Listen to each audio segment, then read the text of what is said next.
نہیں، مجھے شاپنگ کی ضرورت نہیں، میرے پاس سب کچھ ہے، سمرا فوراً بولی تھی۔ ہے لیکن وہ سب تم میکے سے لائی ہو، سسرال کی طرف سے تو کچھ نہیں ہے۔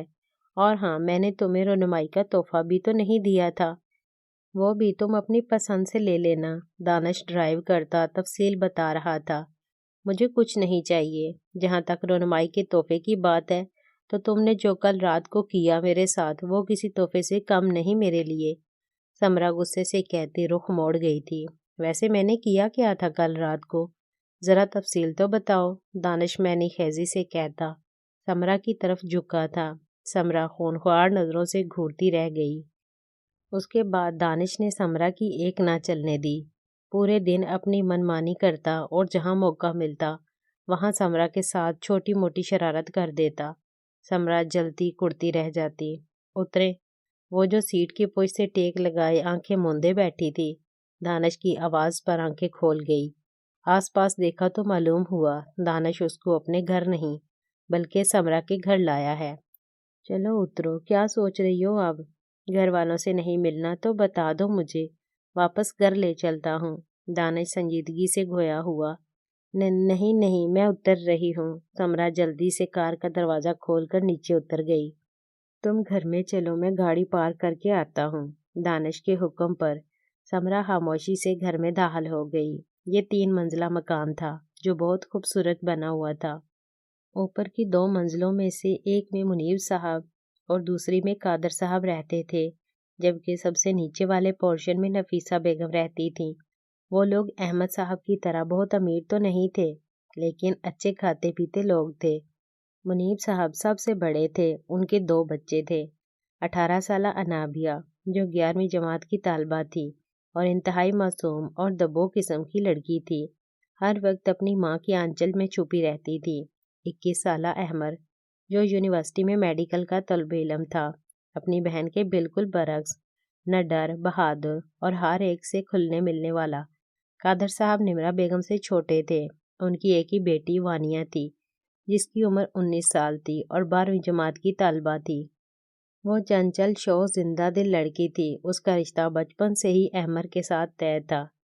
احمر اور وانیہ بھی ایک دوسرے سے بے انتہا محبت کرتے تھے۔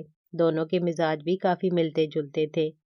دونوں کی پڑھائی مکمل ہونے کے بعد شادی کا فیصلہ کیا گیا تھا، جبکہ شائستہ بیگم نے انابیہ کے لیے دانش کو سوچا ہوا تھا، لیکن انہیں اپنی سوچ پر عمل کرنے سے پہلے احمدہ پڑھنی پڑی کیونکہ دانش کی شادی سمرا سے ہو گئی اور وہ ہاتھ ملتی رہ گئیں۔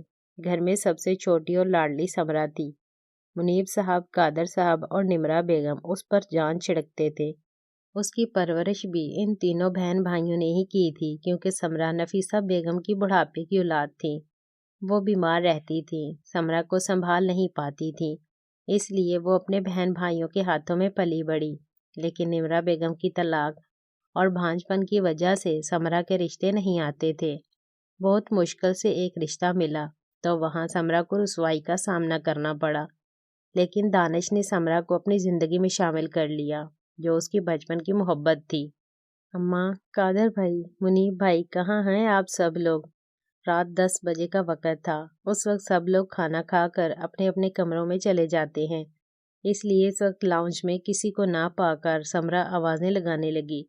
کچن میں دودھ گرم کرتی شائستہ بیگم سمرا کی آواز سن کر جلدی سے باہر نکلی۔ السلام علیکم بھابھی، سمرا نے مسکراتے ہوئے سلام کیا۔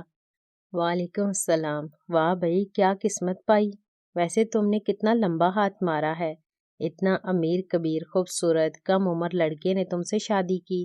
واہ بھائی، داد دیتی ہوں تم دونوں بہنوں کو، بڑی نے باپ کو پھنسایا، چھوٹی نے بیٹے کو۔ شائستہ بیگم اپنی زبان کے جوہر دکھانے سے آج بھی باز نہیں آئی تھیں۔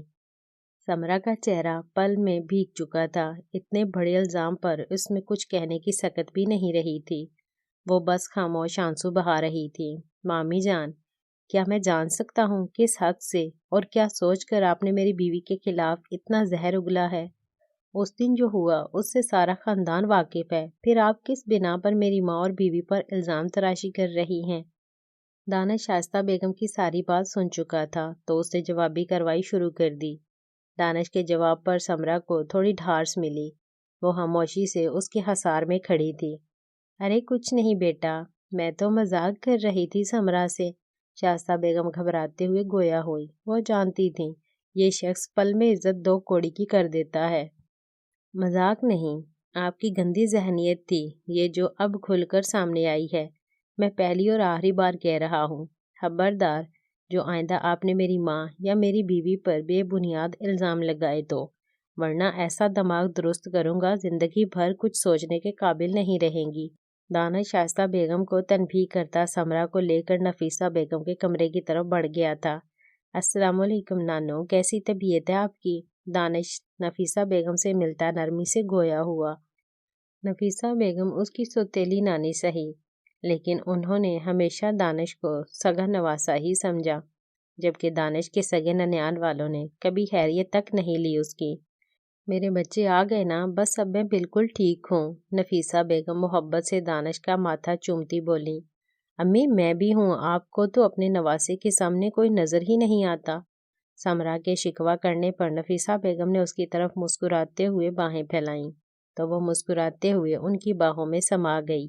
کیسی ہے میری بچی؟ میں ٹھیک ہوں امی، آپ کیسی ہیں؟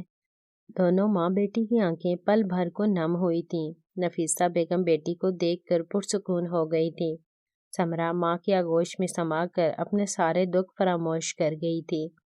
دانش بھی مسکراتا ہوا کمرے میں رکھے صوفے پر برجمان ہو گیا تھا۔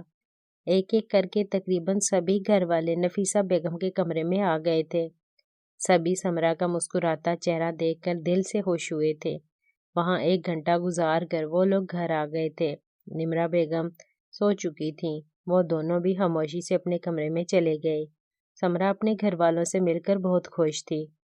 وہ وہاں رکنا چاہتی تھی، لیکن دانش کی گھوڑی پر شرافت کا مظاہرہ کرتی ہوئی واپس آ گئی۔ سمرا 1 منٹ۔ دانش کی آواز پر سمرا کے ڈریسنگ روم کی طرف جاتے قدم تھمے تھے۔ ناول ابھی جاری ہے، چینل کو سبسکرائب کر لیں، شکریہ۔